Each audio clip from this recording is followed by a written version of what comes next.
Queridos amigos, muita paz a todos. É uma alegria imensa estarmos todos juntos mais uma vez para uma reunião, para um encontro, para uma troca de ideias do nosso querido Centro Espírita Luz e Verdade, que na verdade não é uma reunião apenas do Luz e Verdade, mas é uma reunião de todos aqueles que conosco colaboram na construção de um mundo melhor, nessa tarefa de construir um mundo novo com Jesus, através da caridade, através das boas ações. Sejam todos muito bem-vindos, uma alegria realmente imensa para todos nós, poder estar sempre juntos nesses momentos de encontro virtual que a tecnologia nos permite, nesse período especial pelo qual a humanidade está atravessando, nós nos encontrarmos e trocarmos informações, nos aproximarmos dessa maneira. Que Deus nos abençoe, mais uma noite de reunião, de encontro, de atividade. Sejam todos muito bem-vindos. Nós vamos agora, então, fazer a nossa leitura, como de hábito, para logo em seguida fazer a nossa prece inicial, ok?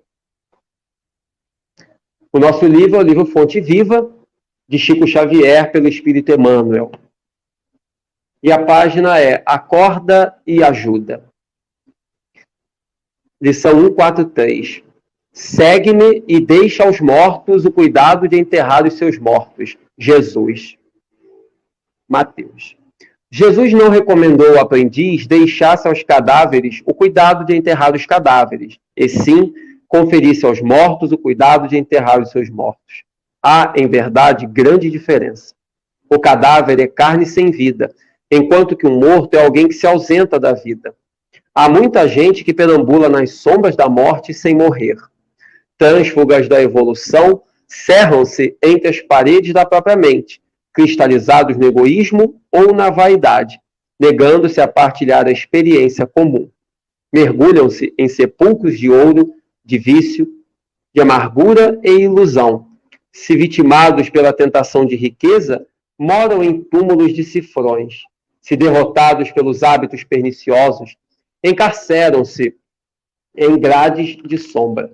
Se prostrados pelo desalento, dormem no pranto da bancarrota moral. E se atormentados pelas mentiras com que envolvem a si mesmos, residem sob as lápides dificilmente permeáveis dos enganos fatais.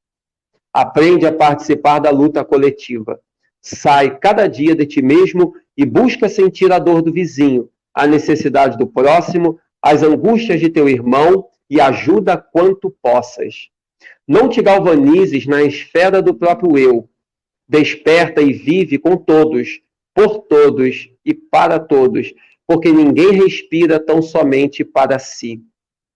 Em qualquer parte do universo, somos usufrutuários do esforço e do sacrifício de milhões de existências. Cedamos algo de nós mesmos em favor dos outros, pelo muito que os outros fazem por nós. Recordemos desse modo o ensinamento do Cristo. Se encontrares algum cadáver, dá-lhe a bênção da sepultura, na relação das tuas obras de caridade. Mas em se tratando da jornada espiritual, deixa sempre aos mortos o cuidado de enterrar os seus mortos. Emmanuel. Vamos então fazer a nossa oração.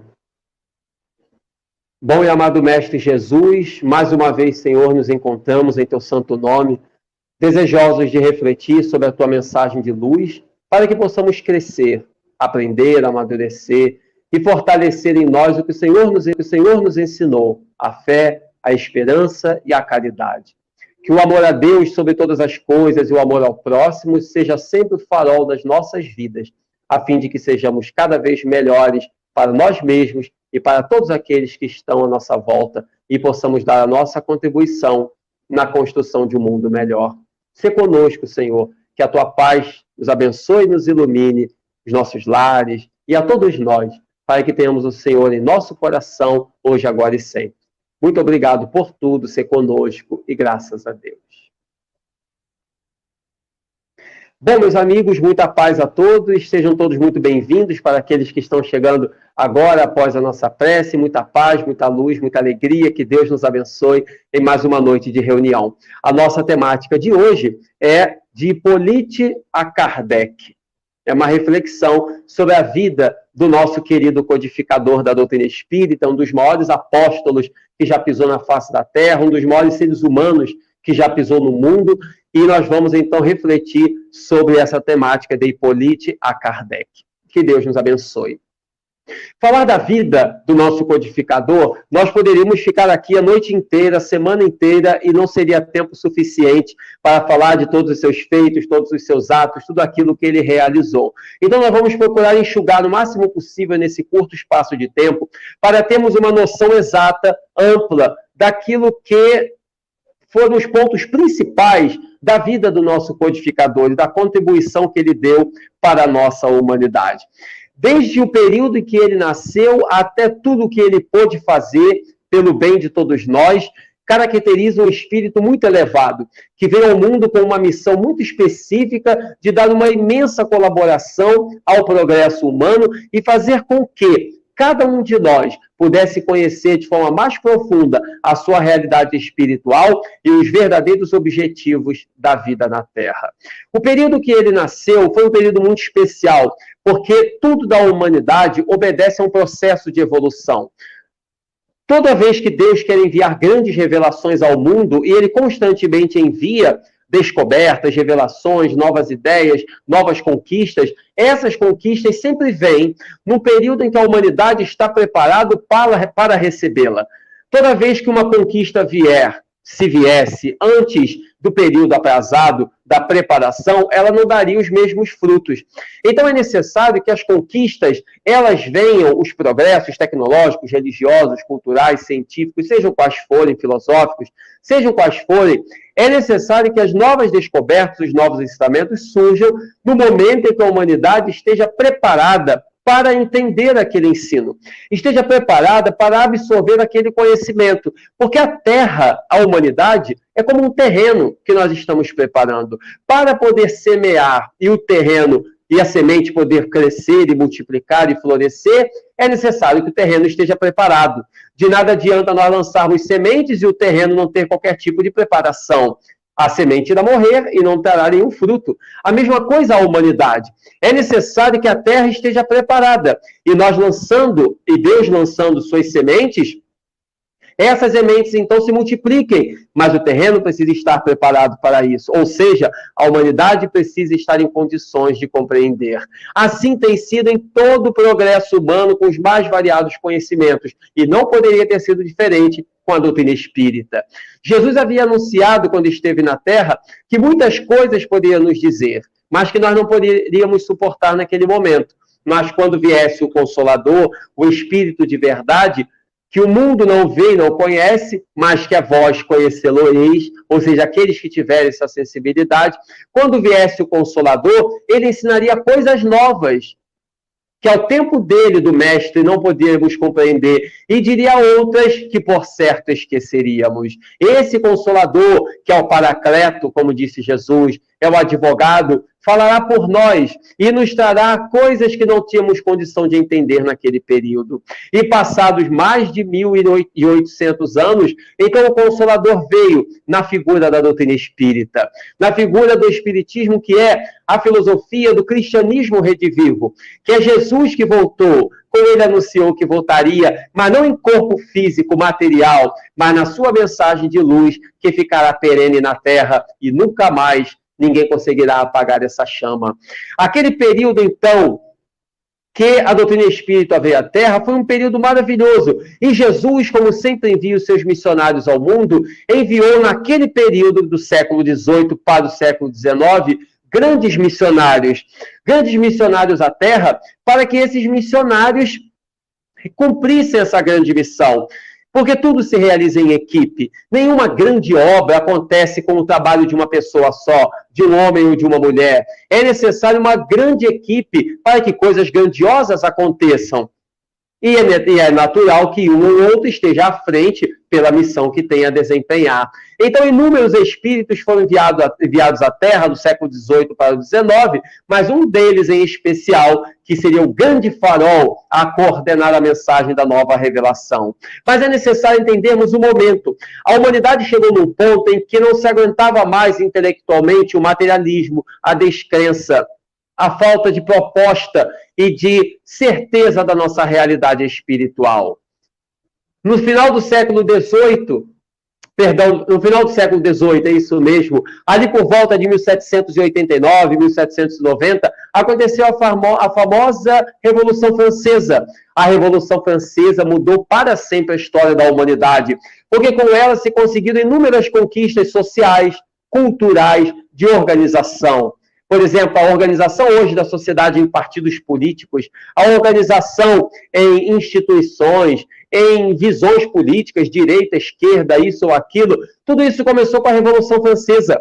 A Revolução Francesa deu uma autonomia popular para o voto cidadão, para a escolha de opções, de ideias, que antes não havia, porque antes da Revolução Francesa, o que imperava na humanidade era o chamado absolutismo, ou seja, os reis, que eram absolutos nos seus cargos, é que mandavam e desmandavam. Com a Revolução Francesa de 1789, houve um empoderamento da população. Começaram a se fortalecer as ideias de participação popular, de democracia, que remanesciam desde a Grécia Antiga, mas que não tinham sido vivenciados na sua plenitude. Agora, a participação popular, a organização da sociedade, a liberdade de opinião, a liberdade de crenças, a liberdade de ideias, tudo isso se fortaleceria cada vez mais, ao mesmo tempo em que colaborava numa nova organização social, concomitante a isso, faria com que as pessoas tivessem uma liberdade maior de expressão para a produção do conhecimento e para o questionamento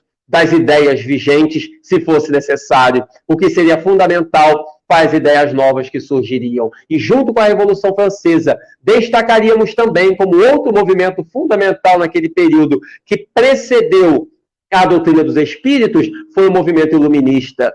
O iluminismo foi, no chamado século das luzes, o século XVIII, e também, por que não, o século XIX, o mais especificamente na história, considerado o século XVIII, o século das luzes.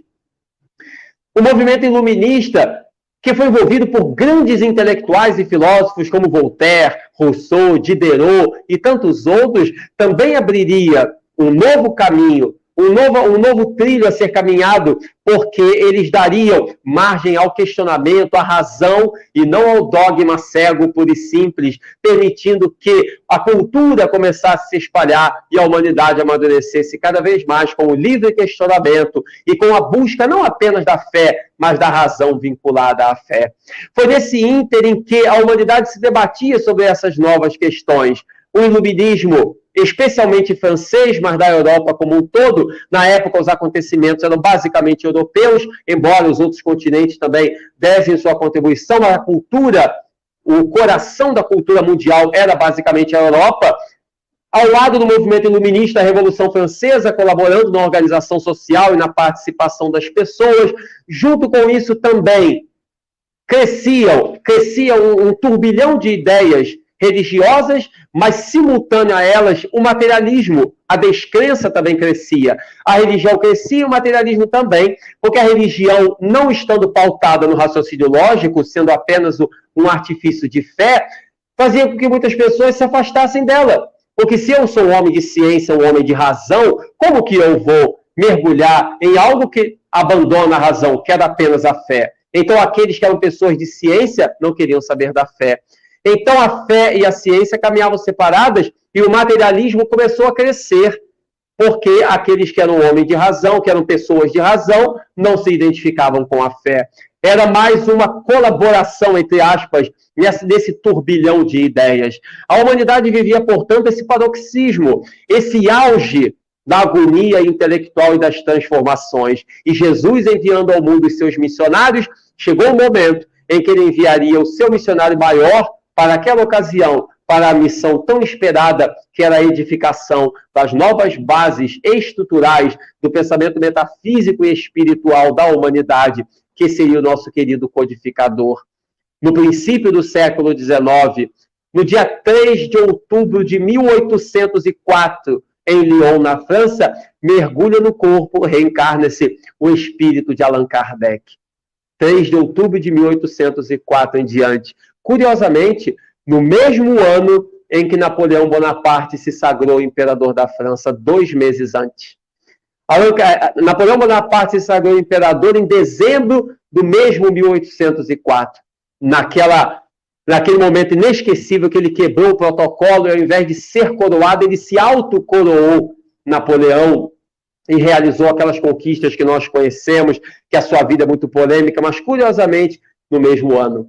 Humberto de Campos, numa obra através de Chico Xavier, maravilhosa, relata um encontro de Allan Kardec com Napoleão Bonaparte do mundo espiritual, onde Allan Kardec chama a atenção de Napoleão para a sua missão. Mas isso é tema, é capítulo para um outro momento. 3 de outubro de 1804, mergulha na carne o espírito do codificador, com o nome que seus pais lhe deram de Hippolyte Léon Denisard Rivaio. Esse seria o nome de batismo, o nome de nascimento do nosso querido codificador. Mais tarde seria Allan Kardec. Hippolyte Léon Denisard Rivaio. Seus pais, desde cedo, perceberam nele uma grande tendência para a cultura, para a arte, para o conhecimento, para o estudo, ao mesmo tempo em que ele possuía um grande sentimento de solidariedade, de despertar para a solidariedade, para ajudar as pessoas. Esse ar de buscar a cultura e esse ar de se preocupar com o próximo é sempre uma característica dos espíritos elevados, porque são as duas grandes ferramentas da evolução humana: o estudo para adquirir conhecimento e a caridade, o sentimento de solidariedade. Isso é que deve ser o móvel das nossas ações. Todos nós devemos nos preocupar com essas duas ferramentas, nos enriquecer de conhecimento e nos preocupar em ajudar as pessoas, em fazer o bem. Fazendo isso, estamos cumprindo a nossa vida na Terra. Dediquemos o nosso tempo a essas duas ações, cultura e caridade. E seremos felizes e teremos uma vida produtiva. Ele, então, desde cedo, tinha uma grande tendência para essas ações. Seus pais, percebendo essa maturidade no seu filho, resolveram, com o passar do tempo, enviá-lo para um lugar onde ele pudesse desenvolver melhor esse lado educacional, já que onde eles estavam em Lyon, não havia tantas opções de amadurecimento na educação, de escolas melhores. E eles, então, resolveram enviar. Quando ele completou 10 anos aproximadamente, as datas são variadas, não há números muito precisos, mas tudo indica que com 10 anos de idade, ele foi enviado para Yverdun, ou Yverdun, como queira se chamar, na Suíça, para poder estudar com um homem que também foi um grande missionário que Jesus enviou à Terra, que marcou para sempre o mundo pedagógico e educacional, que foi Johann Heinrich Pestalozzi. Pestalozzi, que é uma das referências da pedagogia moderna. Ele possuía um instituto de Yverdun na Suíça, e esse instituto colaborou na educação, albergou em seu seio inúmeros trabalhadores, homens e mulheres conhecidos daquele período do século XIX. O seu instituto era famoso pela Europa inteira.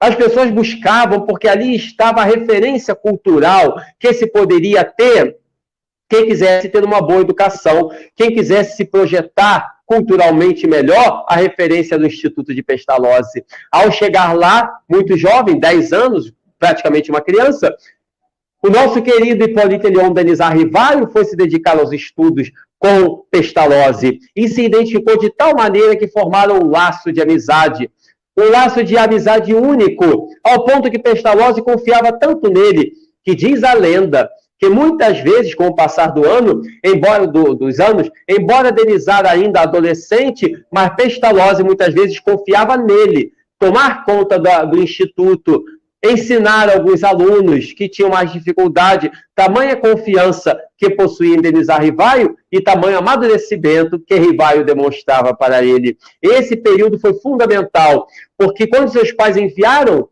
Denisard Rivaio para estudar com Pestalozzi, eles, além de buscar uma boa educação para seu filho, sem se darem conta, estavam cumprindo um planejamento divino. Porque ali, esses anos que ele passou com Pestalozzi seriam fundamental para estruturar o alicerce educacional, para estruturar o alicerce cultural do nosso querido Rivaio para as futuras grandes tarefas que ele tinha para desenvolver. E que ele não sequer imaginava na carne. Antes de reencarnar, é óbvio que ele sabia da sua missão, mas que na carne, evidentemente, depois que reencarna, a criança não tem essa noção. Seus pais, sem saber, estavam cumprindo um grande planejamento divino. E ele, então, passou com Pestalozzi no Instituto de Yverdun, na Suíça, aproximadamente 10 anos de estudo e de vivência, dos 10 aos 20 anos de idade. Dos 10 aos 20. Foram 10 anos seguidos de estudo intenso, vivência, convivência, de aulas teóricas e práticas, de aulas da natureza, como Pestalozzi gostava de fazer. Pestalozzi já há quase 200 anos atrás, ou melhor, mais de 200 anos atrás, já fazia aulas práticas, levando os alunos para a natureza, para mostrar na prática como é a vida, como é a criação, como é a natureza, a grandeza de Deus. E hoje, 200 anos depois, quantos professores nós vemos desprezando aulas práticas, desprezando sentimentos de solidariedade e ainda acreditando que o tradicionalismo pragmático é capaz de construir um ser humano, quando, na verdade, o que se constrói uma criança, um adolescente, é construir o livre pensamento, é o espírito crítico, é ensinar solidariedade, é ensinar a troca de ideias, é ensinar as várias visões que o mesmo assunto pode ter para fortalecer o pensamento cultural, a visão crítica, para levar o sentimento de solidariedade. Isso é que é a verdadeira educação. Mas estamos progredindo e cada vez mais estamos chegando lá, porque já há muitas escolas e professores também trabalhando nesse contexto. Então, em 10 anos aproximadamente, ele conviveu com Pestalozzi, dos 10 aos 20 anos de idade.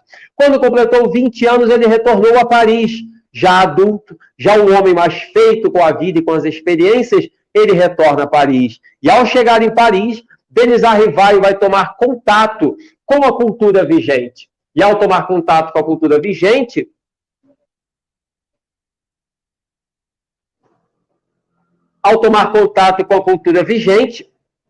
Denis Arrivai, então, começará a perceber a necessidade de mudanças no ensino francês. Ele olhará para os liceus franceses, para a forma como as escolas se comportavam na França, para a maneira como tudo acontecia, como as coisas eram ensinadas, isso que estamos falando, a decoreba, o pragmatismo intelectual, os castigos até físicos que eram dados para crianças e jovens em salas de aula, verdadeiros absurdos, como se bater ensinasse alguém. Nem em escola, nem dentro dos nossos lares, nunca que bater, dar palmadas ou coisa do tipo foi capaz de construir um ser humano. O que constrói o ser humano de bem é exemplo, é conhecimento, é cultura, é sentimento de solidariedade. Bater somente prejudica, gera revolta e perturba o amadurecimento, seja de quem for. Mas então, ele tomou contato com essa cultura na França. As palmadas, as agressões físicas como ferramenta de ensinamento, cultura tradicional, pragmática do decorar, a falta de raciocínio lógico, era o que estava entregue aos liceus franceses. E ele então resolveu dar uma contribuição.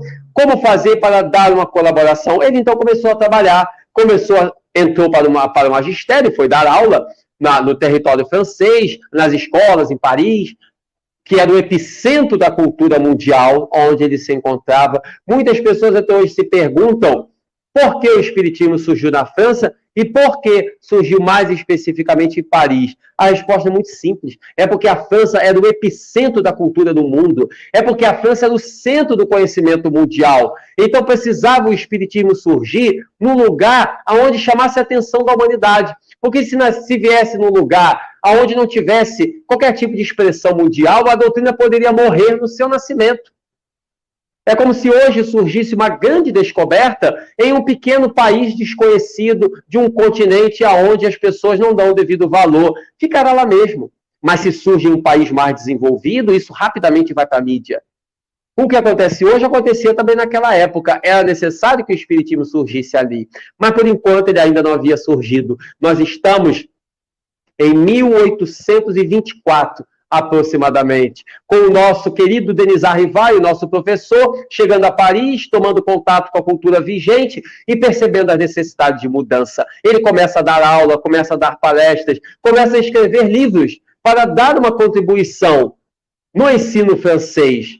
Ele escreve, então, uma obra maravilhosa, que foi um tratado de aritmética, buscando fortalecer esse conhecimento lógico, o conhecimento da aritmética de forma mais simples, para que os alunos pudessem absorver.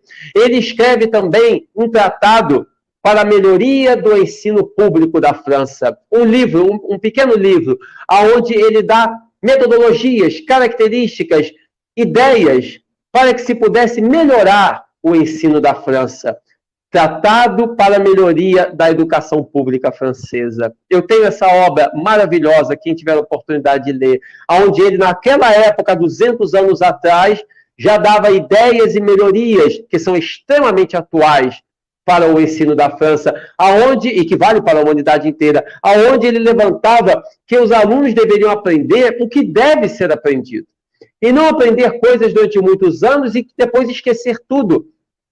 Aonde os alunos aprendem e decoram fórmulas e que muitas vezes não usarão, e muitas vezes saem da escola não sabendo coisas simples, como, por exemplo, ele dá o exemplo na obra, por que uma pedra afunda, uma pequena pedra, e um navio não? Muitos alunos não sabem responder essa simples pergunta. Um navio imenso que pesa toneladas não afunda, e uma pequena pedra que se joga no mar, joga na água, afunda. Por quê? Então é necessário que essas reflexões são necessárias, essas reflexões. E ele começou a dar essa colaboração, essa contribuição, a escrever, a dar palestras, a escrever livros. Tudo isso foi fortalecendo o seu trabalho. E durante 30 anos, ele se dedicou à melhoria da educação francesa, com livros, com palestras, com obras. Tinha um conhecimento maravilhoso. Poliglota, falava 5, 6 idiomas. Até alguns verbetes em português ele sabia. Escreveu vários outros livros. Tudo isso uma contribuição imensa que lhe deu o amadurecimento e a experiência necessárias para a tarefa que ele desempenharia um pouco mais tarde. Porque quando ele completou 50 anos de idade, em 1854, depois de ter estudado, depois de ter ficado 10 anos da sua infância com seus pais, mais 10 anos na sua adolescência com Pestalozzi, e mais 30 anos se dedicando ao estudo, ao conhecimento e à educação da França, ele agora com 50 anos de idade estava pronto. Casado com uma mulher admirável, Amélie Gabrielle Boudet, vários livros publicados, várias obras realizadas, ele agora estava pronto para a grande missão da sua vida. E aos 50 anos de idade, ele então ouve falar de fenômenos que estavam acontecendo na Europa. Que fenômenos esses? Fenômenos que haviam começado em Hydesville, uma cidadezinha dos Estados Unidos, em Nova York, de pancadas, de batidas, onde acreditava-se que seres espirituais estavam entrando em contato com as pessoas através de pancadas. E aquilo era muito estranho.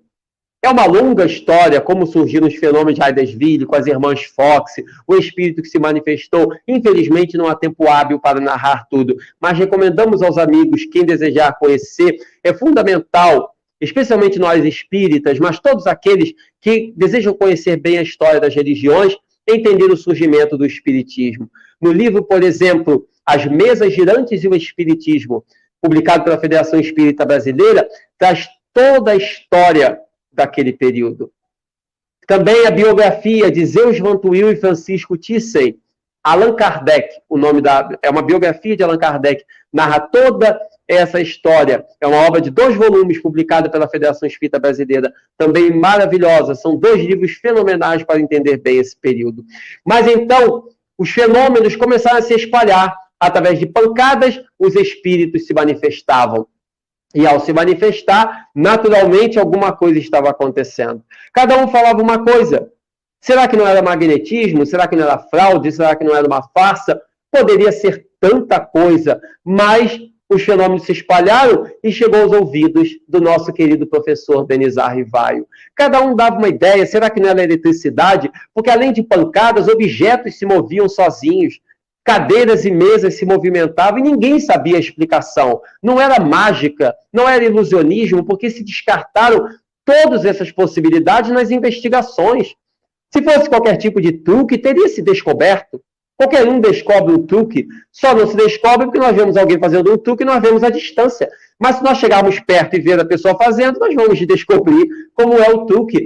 Todas as investigações foram feitas, não era truque, não era ilusionismo, não era nada, não era eletricidade, não era magnetismo. Alguma coisa fazia os objetos se movimentarem, alguma coisa fazia as pancadas surgirem, ainda mais que eram feitas de forma inteligente. Porque se dizia, uma pancada quer dizer tal palavra, 2 pancadas quer dizer tal palavra. 3 pancadas quer dizer tal palavra, e as pancadas aconteciam. Como que isso, eu faço uma pergunta e digo que a resposta para ser sim ou não tem que ter tantas pancadas, e a pancada surge, como que um objeto vai entender aquilo que eu estou perguntando? Óbvio que havia uma inteligência por trás. Quando chegou aos ouvidos do nosso professor Rivaio, ele então pronunciou uma frase que ficou muito famosa na história do Espiritismo, que já é muito conhecida daqueles que têm o hábito da leitura espírita. Quando lhe contaram, e ele, como era uma pessoa extremamente lógica, racional, ele disse: eu só acreditarei nesses fenômenos quando me provarem que uma mesa tem nervos para sentir e cérebro para pensar. Enquanto não me provarem isso, para mim esses fenômenos continuarão sendo apenas histórias, contos da carochinha. Isso entrou para a história do Espiritismo, porque demonstrou o espírito lógico do nosso Denizar Rivaio, do nosso querido professor, demonstrando que ele não acreditava em qualquer coisa, como nós não devemos acreditar em qualquer coisa. Antes de duvidar, devemos questionar para crer. Quem acredita em qualquer tipo de questionamento está tomando uma postura perigosa. Antes de acreditar, questionemos. E então, ele questionou, realmente, como é que uma mesa ou uma cadeira pode ter inteligência se não tem cérebro, não tem nervos, não tem nada? E ele então foi investigar em um dia maravilhoso, quando alguns amigos lhe convidaram para visitar a casa de Madame Plenemaison. Uma amiga, junto com um amigo seu, convidaram para ele assistir um fenômeno de mesas girantes. E ele então assistiu aquele fenômeno e observou, e com o seu olhar de lince, penetrou a fundo a investigação. Kardec não via os espíritos, não era médium. Ele tinha muita intuição, mas ele não via os espíritos como os médiuns, como Chico Xavier, que psicografava, que via espíritos a toda hora. Não, Kardec não tinha essa faculdade, ele tinha muita intuição, isso sim, mas ele não via os espíritos. Para chegar às conclusões que chegava, ele se utilizou de uma equipe de médiuns, esses sim tinham essa faculdade, e se utilizou da sua capacidade investigativa, da sua inteligência. Isso é fundamental para entender a sua história. Ele então observou o fenômeno e percebeu que havia algo de sério e começou a investigar. E nessa investigação ele percebeu que havia seres espirituais que atuavam através dos fenômenos, através dos objetos, se movimentavam, as pancadas que surgiam, não era uma mesa que respondia, eram os espíritos através dela. E ele foi estudar e percebeu que isso sempre aconteceu na história da humanidade. Sempre houve fenômenos espirituais, não era novidade alguma. Se remontarmos às mais longínquas civilizações antigas, da Mesopotâmia, Pérsia, de qualquer lugar, nós vamos ver que as manifestações da Terra e as comunicações então se multiplicavam de forma mais pujante, mais frequente, e através de objetos. E então ele percebeu essa realidade e penetrou mais a fundo a sonda da investigação, estudando, observando, para chegar às conclusões. E percebeu que, ao invés de pancadas, poderiam os espíritos escrever. Começou a colocar lápis sobre a mesa, e então os lápis escreviam. E ele percebeu, então, que se os espíritos, ao invés de pancadas, podiam escrever, de repente poderiam escrever através de pessoas. Porque algumas pessoas tinham uma sensibilidade maior, viam os espíritos, ele botou o lápis na mão dessas pessoas, e essas pessoas começaram a psicografar. Ali nascia a psicografia. É uma história lindíssima, a história da doutrina espírita, nasceu a psicografia. Kardec, então, montou uma equipe, e junto com essa equipe começou a trabalhar nos primeiros escritos. E não só naquela equipe, ele recebia mensagens do mundo inteiro que chegavam até ele, de outros grupos espíritas que estavam surgindo pelo mundo, e ele aproveitava porque as pessoas de ciência querem isso, querem juntar a opinião. Triste é a pessoa vaidosa que acha que ela sozinha vai fazer qualquer coisa, que acha que ela vai se engrandecer dando a resposta final para tudo. Pelo contrário, ninguém se engrandece achando que sabe fazer as coisas sozinho. Nós nos engrandecemos quando unimos o conhecimento, porque aí crescemos todos juntos ao invés de um só crescer. Ele então reuniu um grupo de médiuns, de amigos, e a humanidade inteira lhe enviava mensagens, e ele começou os seus trabalhos afinco, com seus trabalhos com muito afinco, com muita dedicação. E graças a essa luta, a essas pesquisas, às inúmeras noites em claro, no dia 18 de abril de 1857, em uma bela primavera parisiense. Era por volta do meio-dia, na Galeria d'Orléans, do coração da França, em Paris.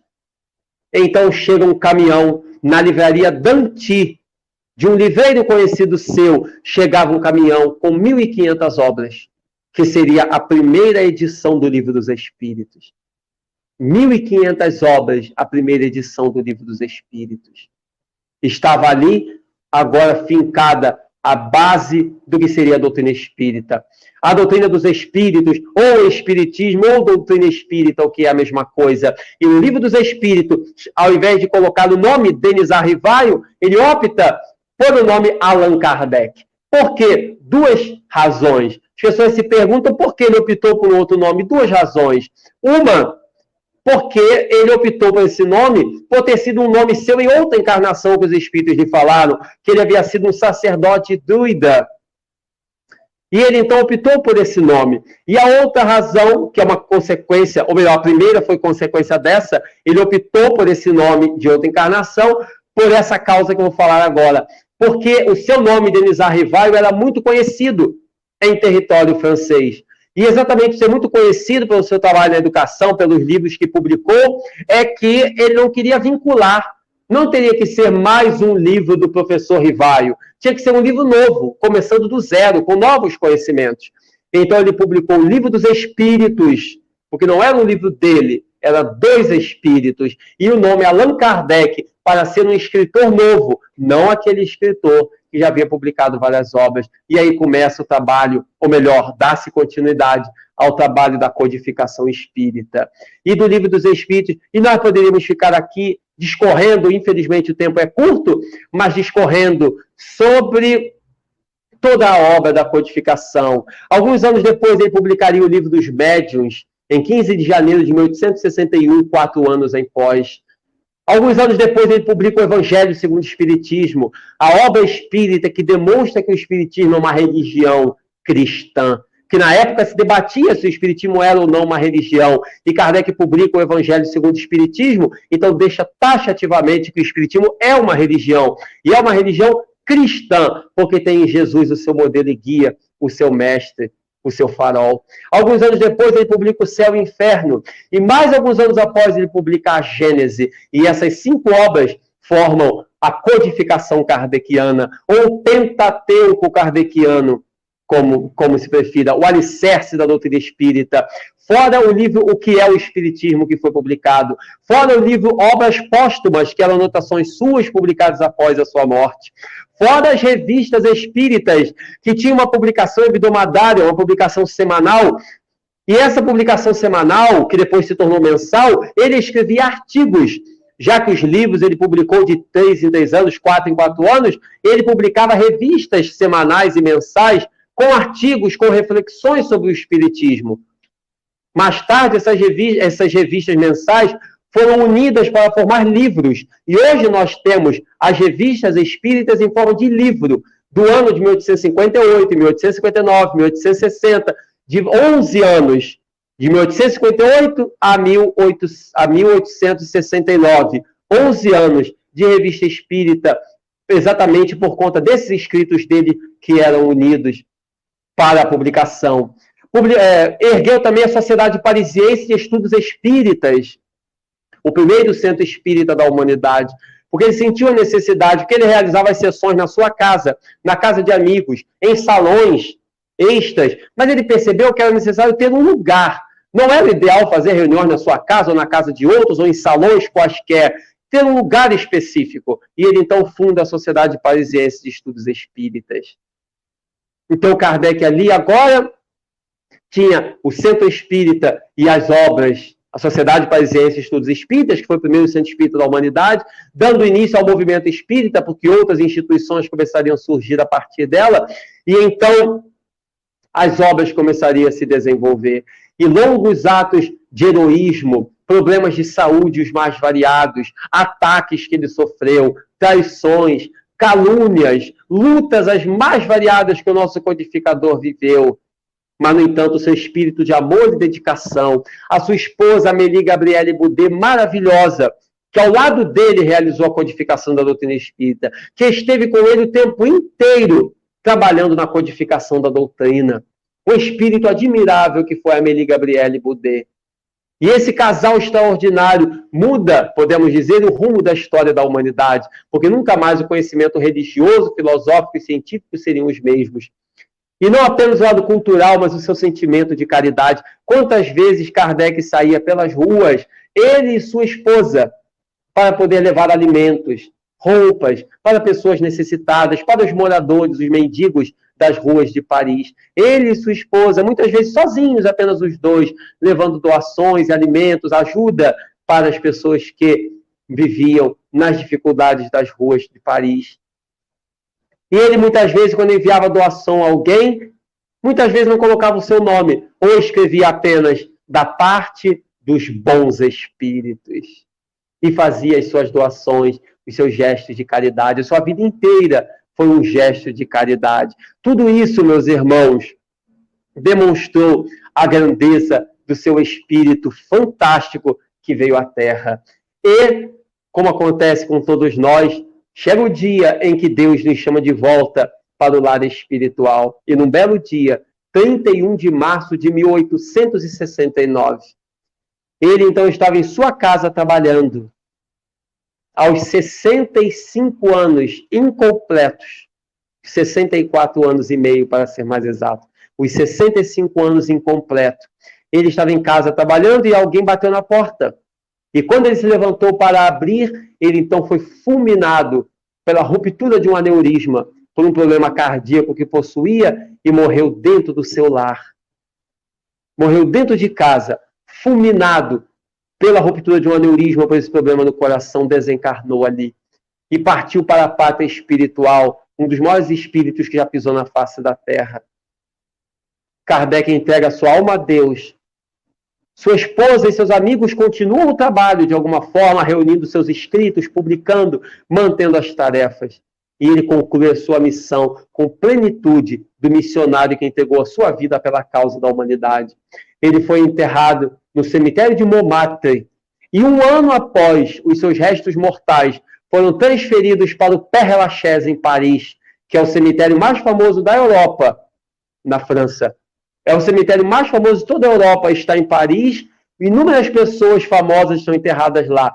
Ali está enterrado também Allan Kardec. E os espíritas da época fizeram um pequeno monumento, um dolmen, com o busto do codificador.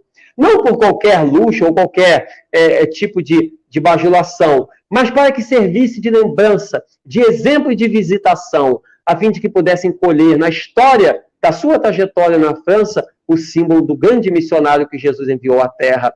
Até hoje está lá o dolmen no túmulo de Allan Kardec, no Père-Lachaise, em Paris. E os seus amigos, no seu enterro, especialmente Camille Flammarion, um grande escritor da época que era amigo de Allan Kardec, pronunciou um discurso que ficou inesquecível, quando ele disse: onde quer que tu esteja, querido amigo, disse Camille Flammarion no seu discurso, no seu enterro, onde quer que tu estejas, tu que tens o contato com a imortalidade e a glória, tu que tens o contato com as altas esferas espirituais, tu que estás junto a Jesus, orai por nós e auxiliai-nos na terra para que possamos ser fiéis até o fim, conforme tu foste capaz de ser. Ajudai-nos, querido amigo, e orai por nós, porque tu conseguiste triunfar para que nós possamos conseguir também com o teu exemplo. Kardec é um símbolo para que nós venhamos a seguir Jesus. Kardec é um professor, Jesus é nosso mestre maior. Kardec é um exemplo de vida, Jesus é o grande pastor da humanidade, o guia de todos nós. Entendendo Kardec, entenderemos Jesus.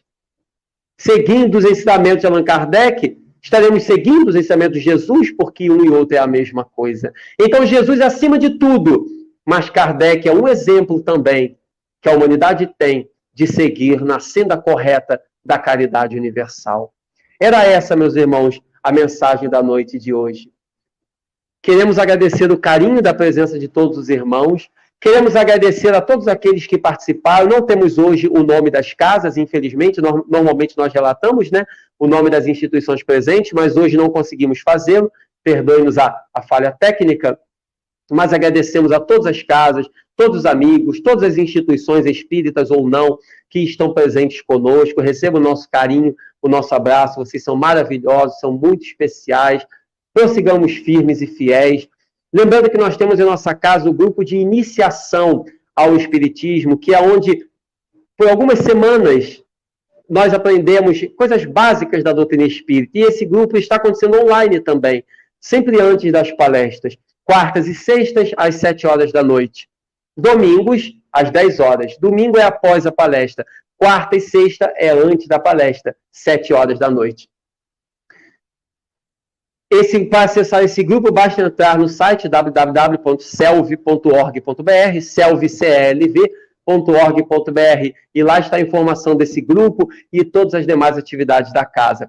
As nossas palestras, como essa aqui, todos os domingos às 9 da manhã, quartas e sextas às 20 horas. E todas as palestras que estamos proferindo aqui no nosso canal ficam disponíveis aqui no canal do CELV no YouTube para quem puder e quiser visualizar posteriormente, quem perdeu alguma, quem quiser ver de novo, ficam todos aqui no canal. Então curtam, compartilhem, comentem, divulguem, para que o canal possa crescer, a casa possa crescer e a doutrina espírita, acima de tudo, possa crescer.